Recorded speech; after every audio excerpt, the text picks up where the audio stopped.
सर्वमङ्गलमाङ्गल्ये शिवे सर्वार्थसाधिके शरण्ये त्र्यम्बके गौरी नारायणे ನಮೋಸ್ತುತೆ. KS ಗಾನ ಮಂದಿರ ವೀಕ್ಷಕರೆಲ್ಲರಿಗೂ ನಮಸ್ಕಾರ, ಸ್ವಾಗತ. ನಾನು ನಿಮ್ಮ ಅಧ್ಯಾತ್ಮ ಚಿಂತನಕಾರ, ಪ್ರವಚನಕಾರ ಹಾಗೂ ಚಲನಚಿತ್ರ ಸಾಹಿತಿ ಶರಣಕುಮಾರ್ ಗಜೇಂದ್ರ. ವೀಕ್ಷಕ ಬಾಂಧವರೇ, ಇವತ್ತೊಂದು ವಿಶೇಷವಾಗಿರುವಂಥ ವಿಚಾರವನ್ನು ನಿಮ್ಮೆಲ್ಲರಿಗೂ ತಗೊಂಡು ಬಂದಿದ್ದೇನೆ. ಅದೇನು ಅಂತಂದರೆ ಮಹಾಶಿವರಾತ್ರಿಯ ವಿಚಾರವನ್ನು ನಿಮಗೆ ಹೇಳಿ ಬಂದಿದ್ದೇನೆ. ಹಾಗಾದರೆ ತಡ ಮಾಡೋದು ಬೇಡ ಸ್ನೇಹಿತರೆ. ನೀವು ಈ ನಮ್ಮ ಚಾನಲನ್ನು ಹೊಸದಾಗಿ ನೋಡ್ತಿದ್ರೆ ಇದನ್ನು ನೀವೇನು ಮಾಡಿ ಅಂತಂದರೆ ಸಬ್ಸ್ಕ್ರೈಬ್ ಮಾಡ್ಕೊಳ್ಳಿ, ಲೈಕ್ ಮಾಡಿ, ಕಮೆಂಟ್ ಮಾಡಿ, ಶೇರ್ ಮಾಡಿ ಅನ್ನುವಂಥ ಮಾತನ್ನು ಹೇಳ್ತಾ, ಹಾಗಾದರೆ ಬನ್ನಿ ವೀಕ್ಷಕರೇ, ತಡ ಮಾಡದೇನೆ ನಾವೀ ಆ ಶಿವರಾತ್ರಿ ಮಹಿಮೆಯನ್ನು ತಿಳ್ಕೊಳ್ಳೋಣ. ಮಹಾಶಿವರಾತ್ರಿ ಅಂತ ಇದನ್ನು ಕರೀತಾರೆ. ಈ ಶಿವರಾತ್ರಿ ಆರಂಭ ಆಗಿದ್ದು ಯಾವಾಗ ಅಂತಂದರೆ, ಕೆಲವರು ಹೇಳ್ತಾರೆ ಶಿವ ಮತ್ತು ಪಾರ್ವತಿಯರು ಇವರಿಬ್ಬರು ಮದುವೆಯನ್ನು ಮಾಡಿಕೊಂಡ ದಿನವನ್ನು ಶಿವರಾತ್ರಿ ಅಂತ ಕರೀತಾರೆ ಅಂತ ಕೆಲವರು ಹೇಳ್ತಾರೆ. ಹಾಗೂ ಇನ್ನು ಕೆಲವರು ಹೇಳ್ತಾರೆ 5ನೇ ಶತಮಾನದಲ್ಲಿ ಈ ಶಿವರಾತ್ರಿ ಏನಾಯಿತು ಅಂತಂದರೆ ಆರಂಭ ಆಯಿತು ಅಂತ ಹೇಳ್ತಾರೆ.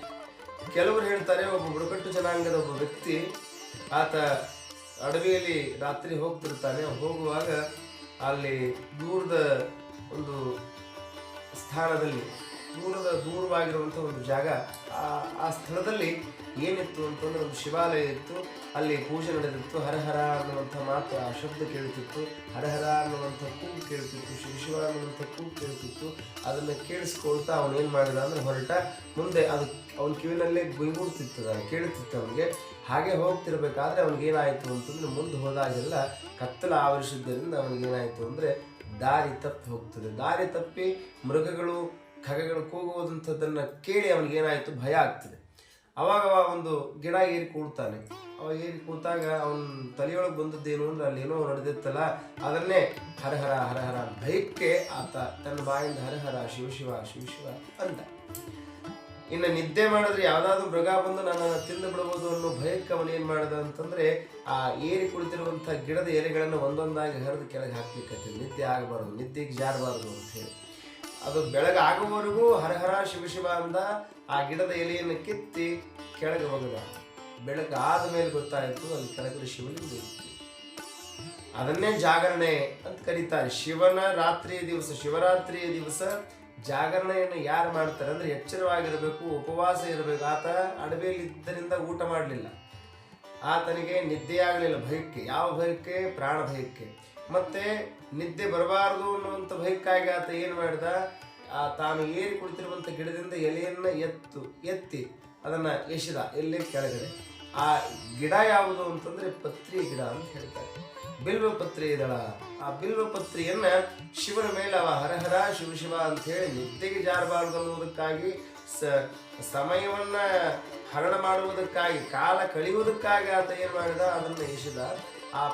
ಆ ಪುಣ್ಯವೇ ಅವನಿಗೇನಾಯಿತು ಅಂತಂದರೆ ಮಹಾಶಿವರಾತ್ರಿಯ ಪುಣ್ಯವಾಗಿ ದೊರಕಿ ಅವನಿಗೆ ಮಹಾಶಿವನ ಒಲುಮೆಯಾಗಿ ಅವನಿಗೆ ಮುಕ್ತಿ ಪದವಿ ದೊರೆಯಿತು ಅಂತ ಹೇಳ್ತಾರೆ ಸ್ನೇಹಿತರೆ. ಹಾಗಾದರೆ ಪರಮಾತ್ಮ ಯಾವ ರೀತಿಯಾಗಿ ಒಲಿತಾನೆ, ಪರಮಾತ್ಮನ ಶಿವರಾತ್ರಿ ಮಹಾಶಿವರಾತ್ರಿ ಹೇಗಾಯಿತು ಅನ್ನೋದು ಒಂದು ಕಡೆ ಇದ್ದರೆ, ಆತನನ್ನು ಒಲಿಸಿಕೊಳ್ಳುವುದು ಹೇಗೆ ಅನ್ನುವಂಥದ್ದು ಒಂದು ಕಡೆ. ಅವರವರ ಭಾವಕ್ಕೆ ಅವರವರ ರೀತಿಯಾಗಿ ಹೇಳ್ತಾರೆ. ಆದರೆ ನಮಗಿಲ್ಲಿ ಬೇಕಾಗಿರುವಂಥದ್ದು ಏನು ಅಂತಂದರೆ ಶಿವನನ್ನು ಒಲಿಸಿಕೊಳ್ಳಬೇಕು, ಪರಮಾತ್ಮನನ್ನು ನಾವು ಭಜನೆ ಮಾಡಬೇಕು.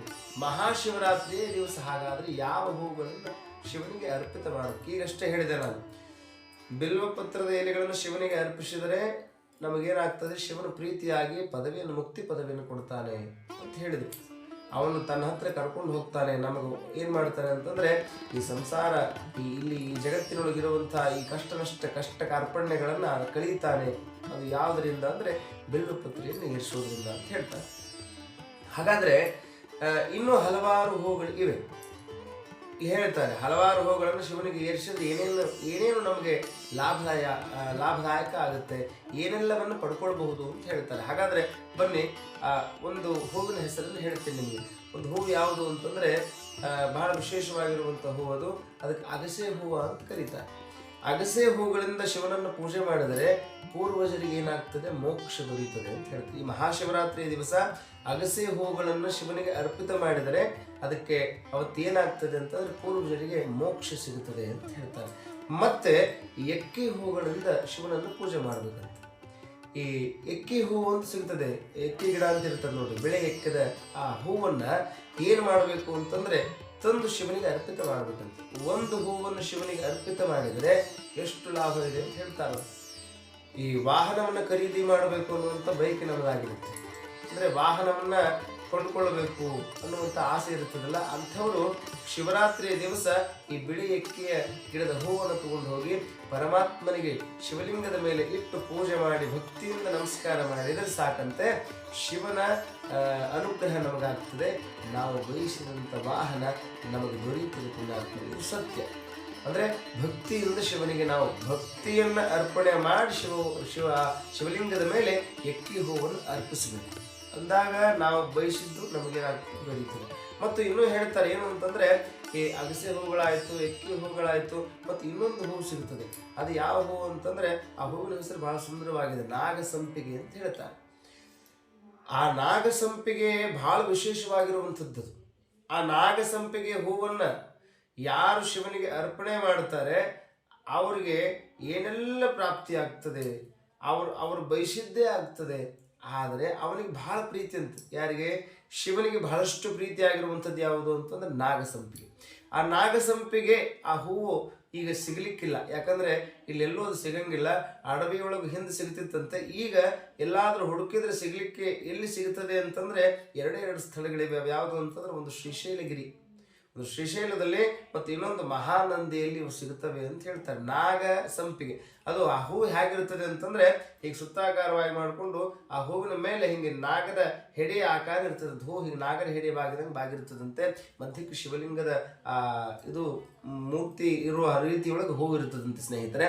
ಹಾಗಾಗಿರುವಂಥ ಆ ಹೂವನ್ನು ಎಲ್ಲಾದರೂ ನಿಮಗೆ ಅಕಸ್ಮಾತಾಗಿ ಶ್ರೀಶೈಲದಲ್ಲಿ ಅದು ಸಿಕ್ಕರೆ, ಶಿವರಾತ್ರಿ ದಿವಸ ನೀವು ಆ ಹೂವನ್ನು ಇರಿಸಿದ್ದೇ ಆದರೆ ನಿಮ್ಮ ಸಕಲ ಕರ್ಮಗಳು ಕಳೆದು ಹೋಗ್ತವೆ, ಸಕಲ ಪಾಪಗಳು ದೂರವಾಗ್ತವೆ, ಬೇಡಿದ ಇಷ್ಟಾರ್ಥಗಳು ನಿಮಗೆ ಬಂದು ಒಲಿತವೆ, ಎಲ್ಲ ವಿಚಾರವಾಗಿ ನಿಮಗೆ ಒಳ್ಳೆಯದಾಗ್ತದೆ ಸ್ನೇಹಿತರೆ ಅನ್ನುವಂಥ ಮಾತನ್ನು ಹೇಳ್ತಾ, ಹಾಗಾದರೆ ನೀವೆಲ್ಲರೂ ಏನು ಮಾಡಿ ಅಂತಂದರೆ, ಮಹಾಶಿವರಾತ್ರಿ ದಿವಸ ಪರಮಾತ್ಮನ ಧ್ಯಾನವನ್ನು ಹೇಗೆ ಮಾಡಬೇಕು, ಭಗವಂತನ ಧ್ಯಾನವನ್ನು ಹೇಗೆ ಮಾಡಬೇಕು ಅಂತಂದರೆ ಅವನಿಗೆ ಮನಸ್ಸು ಮುಟ್ಟುವ ಹಾಗೆ ಮಾಡಿ ಅವನ ಕೃಪೆಗೆ ಪಾತ್ರರಾಗಿ ಸ್ನೇಹಿತರೆ ಅನ್ನುವಂಥ ಮಾತನ್ನು ಹೇಳ್ತಾ, ಎಲ್ಲರ ವೀಕ್ಷಕರಿಗೆ ನಮಸ್ಕಾರಗಳನ್ನು ಹೇಳ್ತಾ ಮತ್ತೊಂದು ವಿಡಿಯೋದೊಂದಿಗೆ ಮತ್ತೆ ಭೇಟಿಯಾಗ್ತೀನಿ ಸ್ನೇಹಿತರೆ. ನಮಸ್ಕಾರ.